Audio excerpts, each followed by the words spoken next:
Thank you.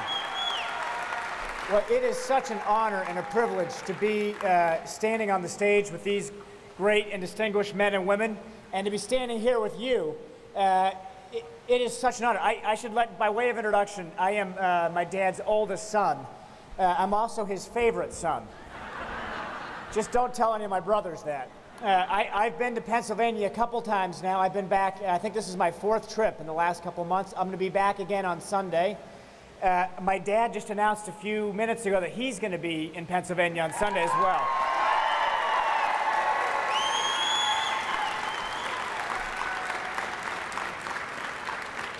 I should get this out of the way, because people always ask me when I'm done speaking, is Tagg your real name?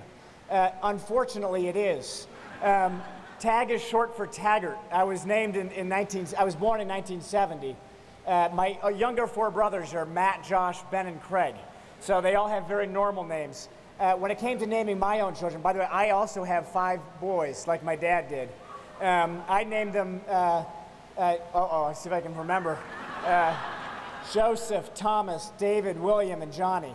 And so they all got normal names. But no matter what happens on Tuesday, I did something that my dad never did. I also had a girl.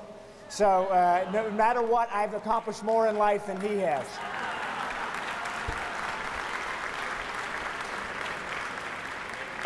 I run a small business in Boston. And this is the first campaign where I haven't been able to work full time. It's interesting, my dad, I went to him a few years ago, and he said, Tagg, if I run again, I don't want the brothers to give up their lives to come work on another campaign. I keep interrupting your careers, you need to stay where you are. So I listened to him, I stayed where I was, but then a few months ago I went to the campaign manager, Matt Rhodes, and I said, Matt, this is killing me, I gotta be more involved than I am. I said, the last couple of months, send me out on the road wherever you need me. And he took me at my word. I thought he would send me out a day or 2 a week. A few months ago, he brought, the team sent me a schedule with me on the road 7 days a week. And they let me go home Sundays to do laundry for half a day. And when I looked at that schedule, I could think of only one thing. I said, my wife is going to kill me. And I say that because my 2 youngest are 5-month-old boys, twins. And so those of you who have kids know how much work that is. And exactly, thank you. My wife is an angel, and I owe everything to her to let me be out here. Raising those kids is a lot of work, and as I went to her, I was worried that she wouldn't want to do that without me being at home. So I went to her and I said, Jen, what do you think about the schedule? And she looked at it and she said, you know, Tagg, there's nothing you can do more important for the future of our kids than getting your dad elected president.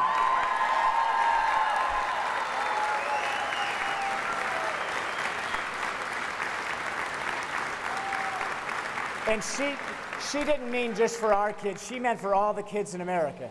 You look at the difference in the visions that the 2 people who are running for president are putting forward right now, and you could not have more of a difference. Now, I know Barack Obama sometimes talks a good talk, but we have his record to match up against what he's saying. You listen to him during the debates, he has a plan to cut the deficit. He has a plan to get Americans back to work. He has an energy plan to use all of the above. But he did 4 years ago. And you look at what he's done versus what he said he would do. How has he done on cutting the deficit? Instead of cutting it, he's added $5 trillion to the deficit. We now have a 16 trillion with a T, federal deficit. We need to let him go. You look at what he's done to jobs. The economy can't recover. You look at what he's done to coal. He says he wants to have an all-of-the-above strategy, and then he does everything he can to regulate us out of the coal business. We cannot afford 4 more years to Barack Obama.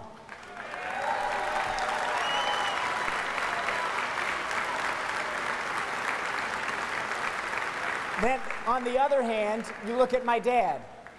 Now, I know I'm a little bit biased, but I can tell you I've seen him over and over and over again. He takes his words seriously. When he says that he wants to get Americans back to work, he will do everything in his power to make that his first priority. When he says he wants to promote clean coal, natural gas, and oil, he will do everything in his power to make that a reality. When he talks about growing the economy, getting Americans to have more take-home pay. He will do everything in his power to make that a reality. Now, trying to do something and doing something are not always the same thing. But with my dad, I can tell you there's 2 reasons to vote for my dad. And I know I'm preaching to the choir here. But the first reason, he gets the job done over and over and over in his life.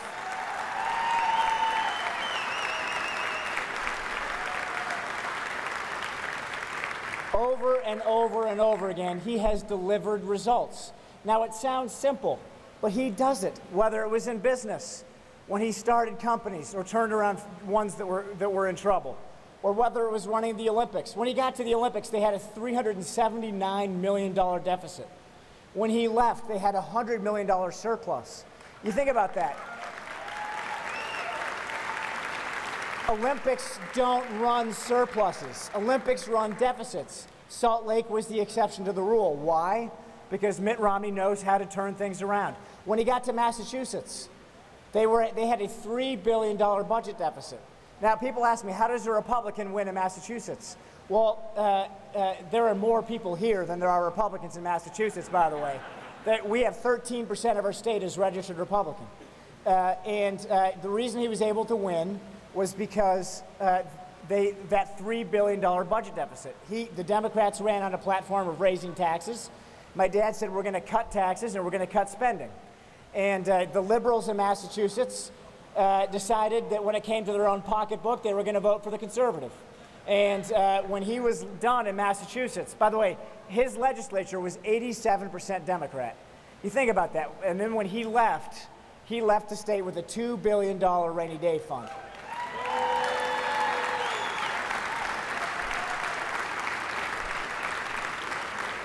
He says what he means and he does what he says. And he gets the job done. That's the first reason. The second reason to vote for him is in addition to being someone who gets the job done, he's also a really good man. Now I can, thank you.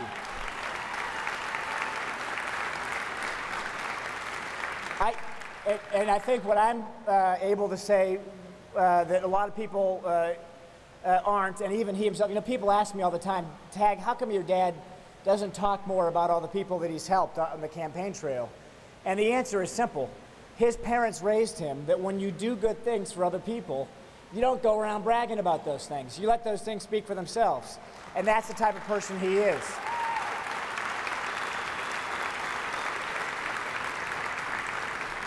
Now, much to his embarrassment, that's why I'm here, so I can talk about a few of those things.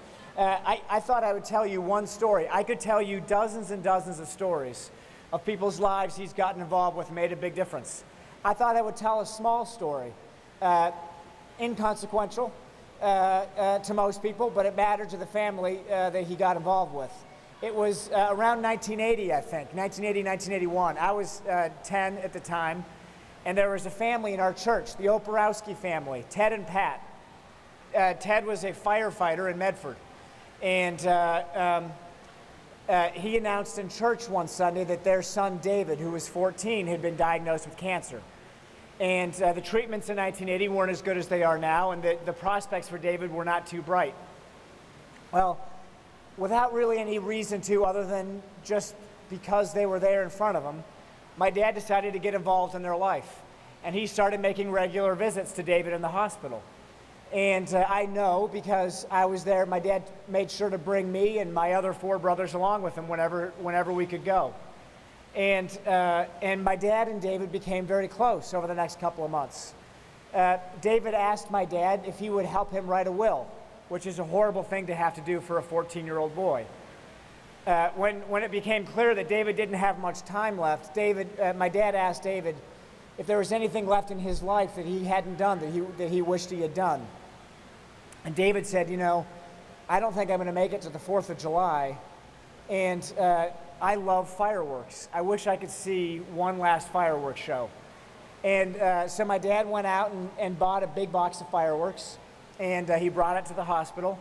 Now, unfortunately for my dad, fireworks is illegal in Massachusetts, and David's dad was a firefighter.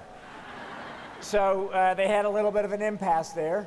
They found a compromise. They figured out that Maine, which is not too far from us, has no fireworks laws. So they went up to Maine and set those fireworks off together.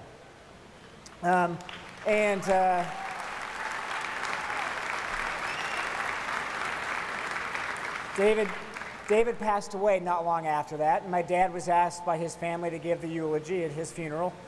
And then he spent the next couple of months just consoling the family and doing whatever you can. Now, it's a small story. No one noticed, even at the time. There were no TV cameras around. There were no journalists writing stories.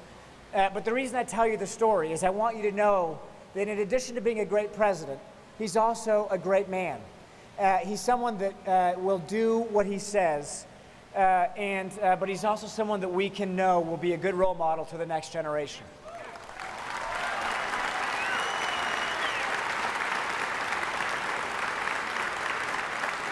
Now, we've got a really good chance to win this thing. It's critical that we do, but we're not going to do it if we just sit back and relax. This state is going to be close. The Republican has not won here in a very long time.